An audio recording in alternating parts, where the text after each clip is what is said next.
the public legal sector space have lived up to this billing of being problem solvers and active participants in public life and upholding integrity. Unfortunately, we have many cases where prosecutors, just like their peers in the rest of the profession, are slowly sliding into the throes of the former description which I gave of where lawyers are characterized as reptiles and predators and all manner of descriptions, which is very unfortunate. So unlike before, we have very many cases of legal professionals in the private space, in the public space, including prosecutors who have chosen the path of becoming predators and reptiles. We have moved away from the long-established tradition and canons of our professional ethics and governance ideals that were the bedrock in the days of our youth. Today, the honor, prestige, and sanctity of the legal profession is on trial. The legal profession can play a distinctive role in the fight against corruption.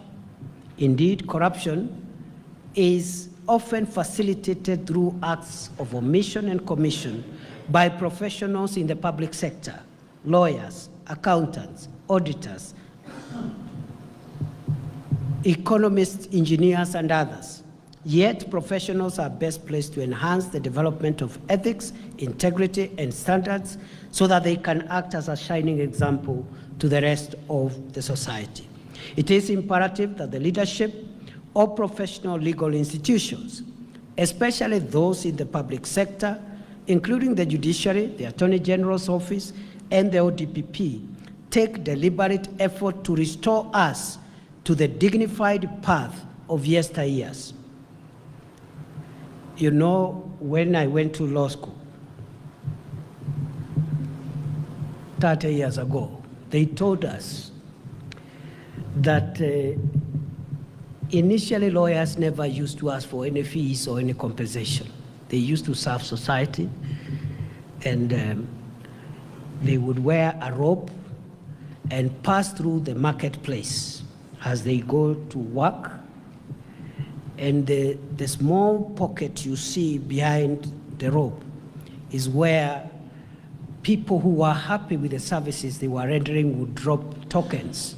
Some token would be dropped there, and you will not even look back to see what is being dropped there. And that's how they used to earn their living at the beginning. Not today, of course, isn't it? So you need to help us, ODPP and the team, to restore our profession to the glory of yesteryears. I commit to playing my part in this regard, not only as a member of this profession myself, but also as a steward of the ongoing deliberations between the three arms of government on the anti-corruption and good governance tenets to guide our common future as a modern, prosperous, democratic nation.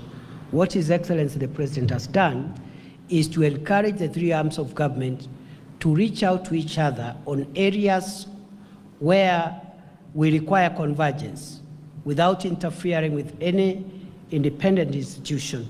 We must find ways of the entire government facilitating, each arm facilitating the other to realize its vision. Parliament playing its role, the executive playing its role, the judiciary helping us by not also dragging government programs, and that discussion is ongoing and is making a lot of progress so that instead of, for example, of a case that is a public interest matter involving huge government programs and investments of public funds being delayed for 10, 20 years, we are asking the judiciary that we do not require a favorable judgment.